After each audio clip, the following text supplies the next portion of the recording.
ምህረት ግርማ ባላለው ከኢትዮጵያ ኮንስትራክሽን ባለስልጣን ነው የመጣው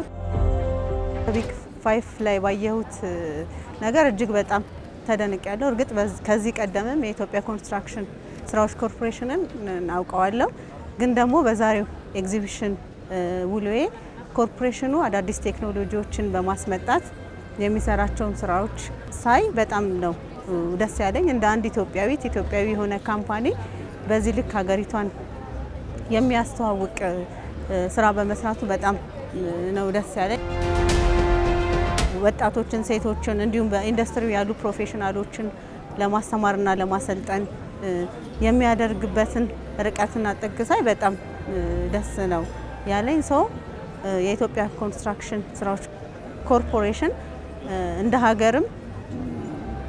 ደግሞ እንደ አንድ ኢንዱስትሪ ትልቅ ሚና እየተጫወተ እንደሆነ እዚህ ኤግዚቢሽን ላይ ባየሁት ነገር ለመረዳት ችያለሁ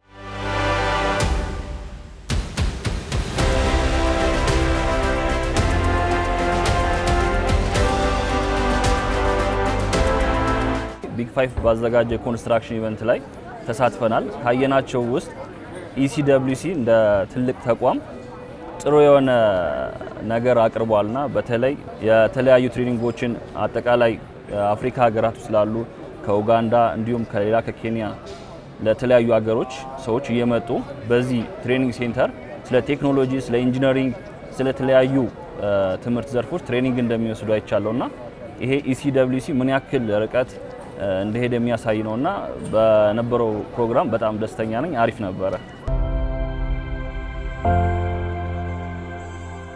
ስሜ ጠንክር መኩሪያ ይባላል የመጣሁት ከከተማና መሰረተ ልማት ሚኒስቴር ነው እዚህ እንደማየው ያው እንደ ኮንስትራክሽን ግብአት ሁለት ክሪቲካል የሆኑ ነገሮችን አይቻለሁ አንደኛው 3D ፕሪንቲንግን እና ሁለተኛው ደግሞ የተገጣጣሚ አካላት የሚባሉትን ቢምን ስላብና ደረጃዎችን ነው ይሄ ምንድነው በተለይ ተገጣጣሚው ከኳሊቲ ከኮስትና ከጊዜ አንፃር ትልቅ ጠቀሜታ ያለውና ለሀገራችንም ያለውን በተለይ በሃውሲንግ ዘርፍ በቤቶች ዘርፍ ያለውን በአጭር ጊዜ የብዙ ሰዎችን የቤት ችግር የሚቀርፍ መሆኑን ተረድቻለሁ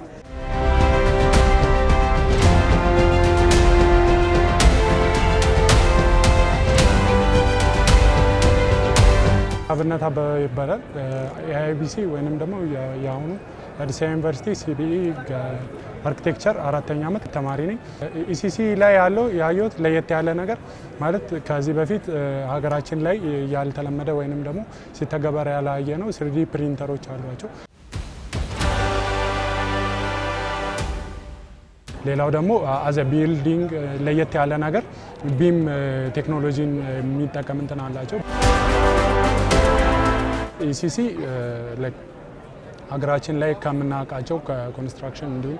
ቢልት እንትኖች ለየት ያሉ ወይንም ደግሞ አዳዲስ ቴክኖሎጂዎችን ያካተተ ካምፓኒ ሆኖ አግኝቻለሁ